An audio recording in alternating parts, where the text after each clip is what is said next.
बिस्मिल्लाहिर्रहमानिर्रहीम। अस्सलामुअलैकुम। आप देख रहे हैं एफ न्यूज और मैं हूं नाइला भट्टी। शामिल करते हैं आज की हेडलाइंस। लाहौर से नुमाइंदा खसूसी एफ न्यूज फातिमा भट्टी की रिपोर्ट। मुल्क भर में सैलाब और शदीद बारिशों का सिलसिला जारी है। सैलाब और मानसून बारिशों ने तबाही फैला दी।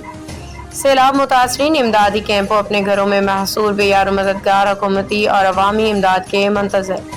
इस मुश्किल घड़ी में हुकूमत के साथ साथ मुख्तलिफ फलाही तंजीमें भी सैलाब ज़दगान की मदद करने में मसरूफ़ अमल हैं। उनमें गंजबख्श वेलफेयर फाउंडेशन पाकिस्तान भी पेश है।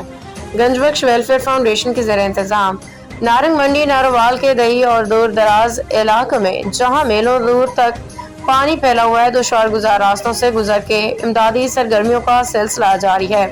मजीद इंसानों के साथ जानवरों को भी रेस्क्यू किया जा रहा है। इस सारे अमल में डीसी नारोवाल नारंग मंडी रेस्क्यू 1122 की टीमें ताउन शामिल है। इस मौके पर चेयरमैन गंजबख्श वेलफेयर फाउंडेशन का कहना था, सैलाब ज़दगान हमारे भाई हमारी फौरी इमदाद के मुंतज़िर हैं। मुखिर हजरात को ज़्यादा से ज़्यादा फलाही तंजीमों की मदद करनी चाहिए। सैलाबी सूरत हाल और सैलाब ज़दगान की मुश्किलात उन वीडियोज़ में देखी जा सकती हैं।